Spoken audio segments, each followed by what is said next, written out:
Do any of you guys remember Nintendo Week? It was a series exclusive to the Nintendo channel on the Wii, hosted by Allison, Gary, and occasionally Gary's edgier twin brother, that shared news on upcoming games and Nintendo products before Nintendo Directs and Nintendo Minute were a thing. It was corny, sure, but it was also a pretty snappy and effective news show, especially for a kid my age at the time. Their talks with developers and focus on smaller digital-only games in addition to the AAA Nintendo stuff really broadened my horizons in terms of the games I was interested in.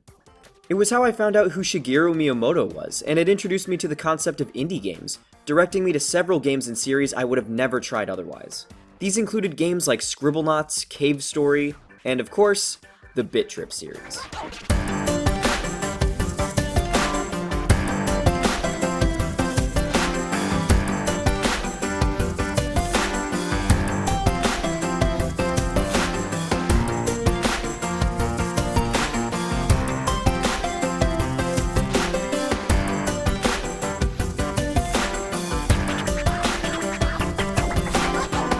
Bit.Trip started out as a series of bite-sized arcade-style games, with minimalist and abstract storytelling that made for a really unique experience.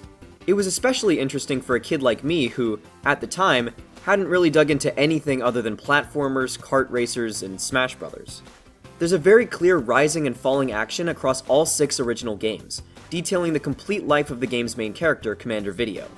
The way the tone and gameplay evolve in each game is something extremely cool that I still haven't seen any other series try to replicate.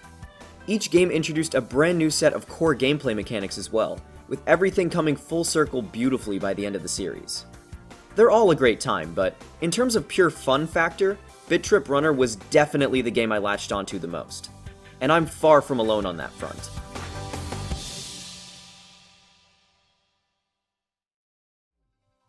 Released in 2010, Bit.Trip Runner was the 4th game in the series, and it instantly intrigued me the first time I saw it in this Nintendo Week segment. I was very familiar with side-scrollers like Mario, but I had never seen a game that took away control of the character's speed and direction from the player before. This made the game less about exploration and more about reaction time, hand-eye coordination, and rhythm. All of the Bit.Trip games featured rhythm elements, with music tracks that would evolve the better you did. But Runner evolved the series' take on rhythm gameplay wonderfully, with each individual action being accompanied by a little sound that went along with the background music.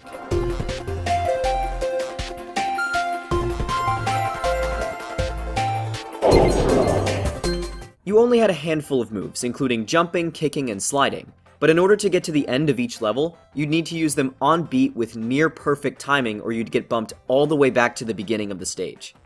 As a dumb little kid, even though I played all of them, I gravitated much more to this game than the other Bit.Trip games, as you actually controlled a character going on an adventure rather than a shape in a void. And though the game's high difficulty kept me from completing it initially, I did come to appreciate and love the game's challenging and addictive design in the years that followed. The game wasn't the first auto-runner type game, and it wasn't the last by a long shot, but I do think it had some of the strongest foundations and potential in terms of core design. However, despite the potential of its mechanics, it was a pretty short and simple game. It only had 3 worlds, and each of these worlds reused a handful of assets over and over again to create its levels. Given that all 6 Bit.Trip games came out within the course of 3 years, this was most likely done so the game could have a quick turnaround time like the others, but it does leave it feeling a little bit basic and repetitive when all is said and done. At the end of the day, though, the original Bit.Trip Runner is still an incredibly fun game and one I still go back to this day. And for a little while, it seemed like Bit.Trip Runner's story could have ended there. It was part of a series that came to an end less than a year after its release, and with the series changing up its gameplay every time, it was entirely possible that Runner's gameplay might have just not gotten another chance to shine.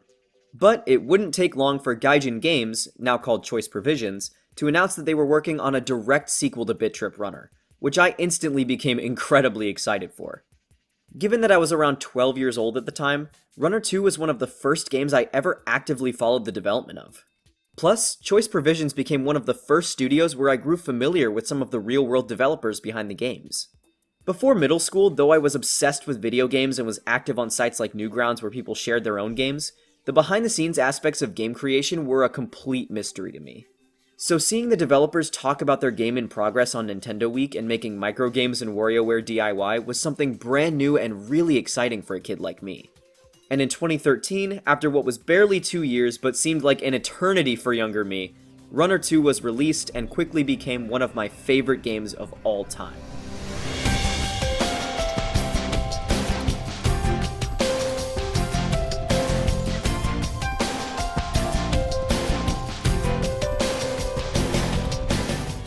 Forgive me for having two musical montages within a few minutes of each other in one video, but man, that theme is just so iconic. Bit.Trip presents Runner 2 Future Legend of Rhythm Alien, or just Runner 2 if you're lazy like me, is, in simplest terms, an absolutely perfect sequel. Choice Provisions saw the massive amount of potential in the original game and took that opportunity to make a game that was bigger and better than anything they had ever done before. They expanded and improved on the original formula in every imaginable way, while also injecting the game with its own wholly unique DNA to make for something both familiar and brand new at the same time. This game introduced a much wackier tone to the Bit.Trip franchise, replacing the retro pixel graphics of the previous games with more cartoony 3D models and environments, as well as adding a much wider range of styles to the game's soundtrack. This gave the game a totally unique identity from the previous games, while still carrying the series' legacy forward and paying tribute to the originals in other ways. The game keeps up the speed and intensity of the first Runner game, but also makes things a little more forgiving, with 3 difficulty settings and optional checkpoints. Believe me though, there's nothing more satisfying than beating a level on the hardest difficulty, collecting every gold piece, skipping the checkpoint, and hitting the target's bullseye at the end. And there's nothing more frustrating than doing all of that, but missing the bullseye at the end. And though the first Runner game was more level-based and character-focused than the other Bit.Trip games, Runner 2 feels more like an adventure than any of its predecessors, upping the world count from 3 to 5 and going all out with unique and much more detailed theming for each one. There's also alternate routes to take, new characters to unlock, one of which single-handedly gave this game a T rating, several costumes to unlock for each character, retro levels with music by Disasterpiece, and cutscenes with narration by Charles freaking Martinet, voice of the Mario Brothers and one of the coolest dudes alive. Confused and companionless, our hero ponders his current position. The only thing that remains clear to him now is that he has fallen prey to a vulgar scheme full of villainy, which he must vanquish. Basically, Runner 2 is, in my opinion, one of the best auto-running and rhythm games ever made. It's super polished, the gameplay is extremely fun and addicting, the music is absolutely fantastic, it's got a really fun style and personality, and there pretty much isn't a single thing I dislike about it. It's a perfect game. Literally the only thing it's missing is a level editor so that I'd never have to stop playing it. Depending on the day you ask me, it may be in my top 5 favorite games of all time, but no matter what, it's definitely in my top 10. I honestly wish I had more to say about it because I feel like I could gush about it for ages, but if you decide to give it a shot, I think it'll speak for itself. It's just that good.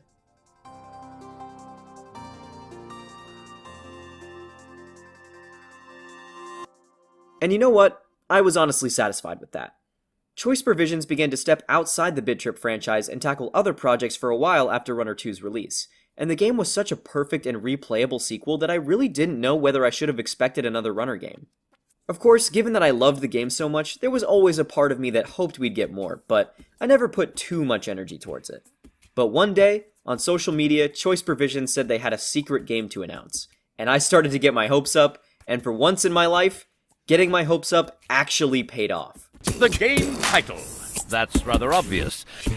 Which brings us to Runner 3. Yep, just Runner 3. I think they realized the subtitle was a bit much last time and everyone ignored it, so they just didn't bother this time. And man, I was so stoked when this game was announced. It had been 3 years since Runner 2, the longest gap in the Bit.Trip series so far, and while I was more than happy for Choice Provisions to spread their wings with other games, the return to the Runner series was an unexpected and welcome one. Also, fun fact, I actually contributed to this game's design. Yes, really.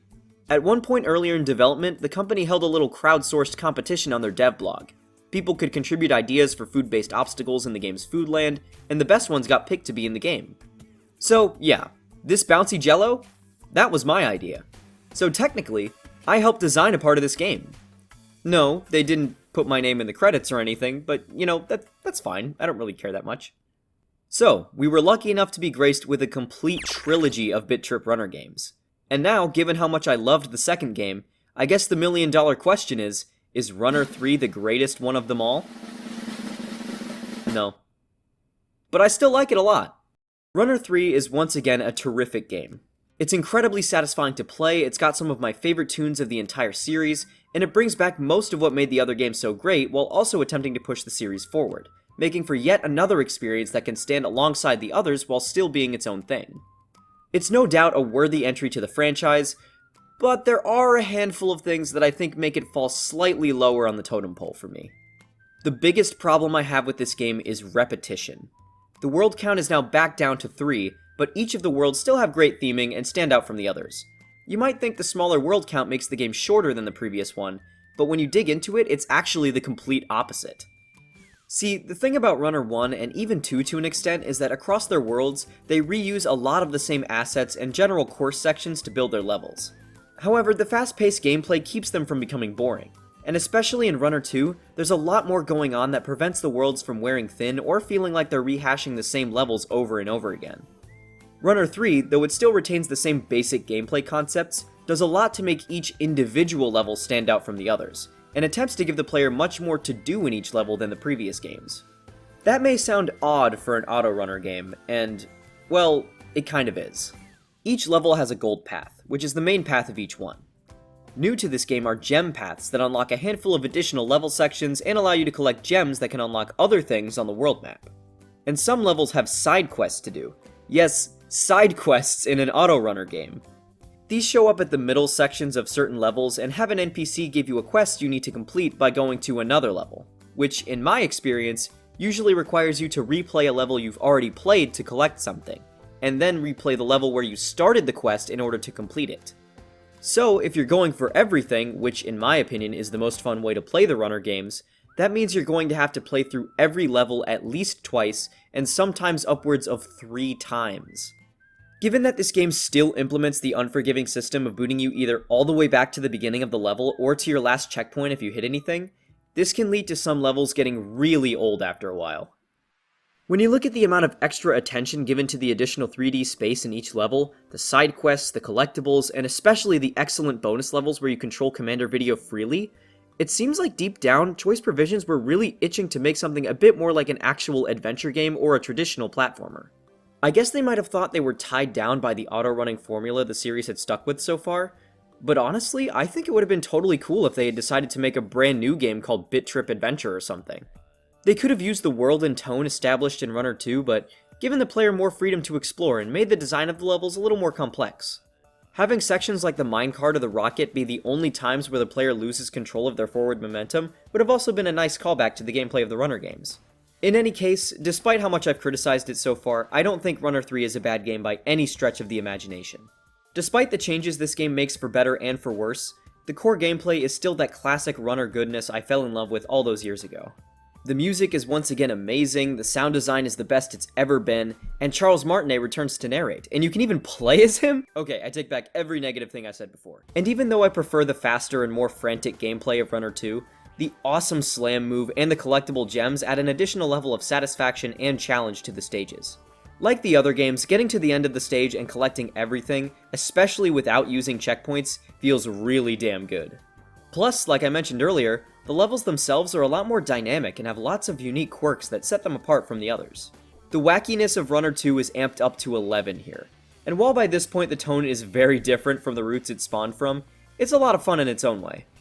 While Runner 2 took what worked about the first game and refined it to perfection, Runner 3 made huge strides to experiment and deliver a fresh experience, and I can definitely appreciate that. I may have my problems with it, but at the end of the day, I'm really glad that Runner 3 exists, and I had a great time playing it.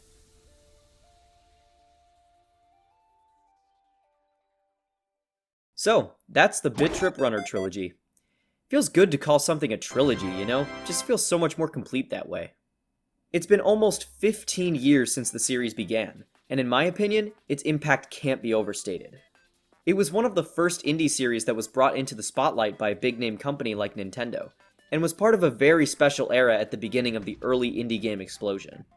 And though I consider the series itself to be fairly underrated, I do feel that the first Runner game in 2010 laid the foundation for and inspired many auto-runners to come in the following years. Even today, the genre is still pretty popular, and there's no shortage of auto-runners to play, even including a clone of the Runner series with Bubsy? Hey, hold on just a second, but I've always felt that the Bit.Trip Runner games did the auto-runner formula the best out of any of them. The games are addictive, challenging without being unfair, have some of the best and most iconic soundtracks in all of gaming, and are just such a pure source of satisfaction and fun. It's no wonder they've been a staple of the indie game scene for years, despite not every game being massively popular.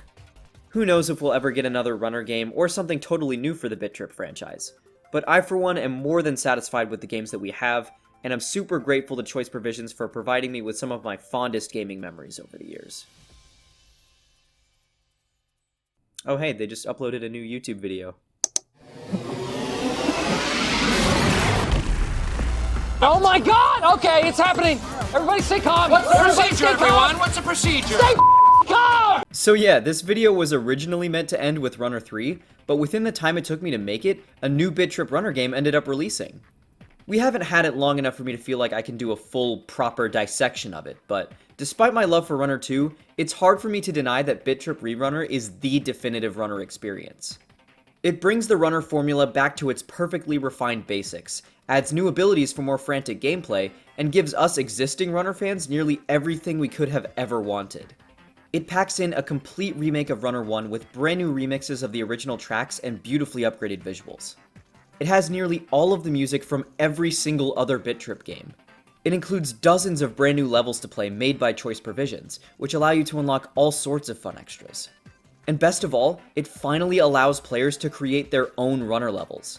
Runner Maker is incredibly fun and easy to use, and getting to play new Bit.Trip Runner levels essentially forever has already solidified this game as one I'll be returning to probably for the rest of my life. Playing this game has reminded me yet again how rock solid this gameplay formula is, and honestly, I think it's safe for me to say now more than ever that the Runner series is one of the most fun, satisfying, and replayable gaming experiences out there. Also, the credits sequence in Rerunner is one of my favorites in any video game. As a lifelong Bit.Trip fan, playing it made me more emotional than I think I was prepared for.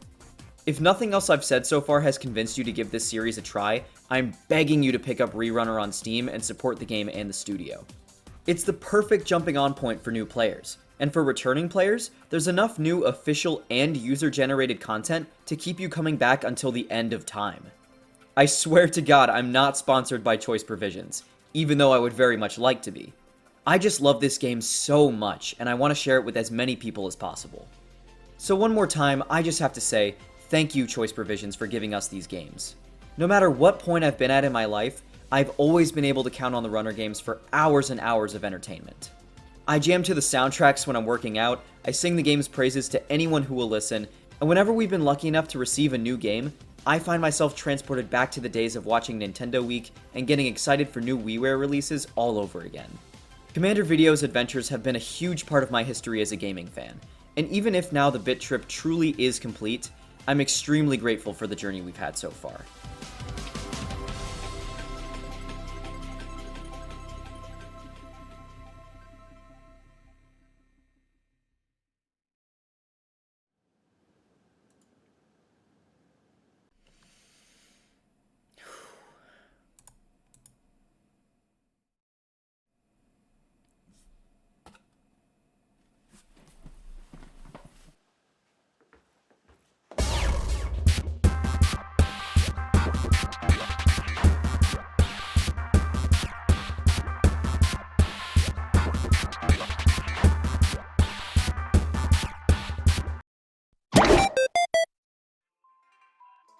Do any of you guys remember Nintendo Week? Wait, oh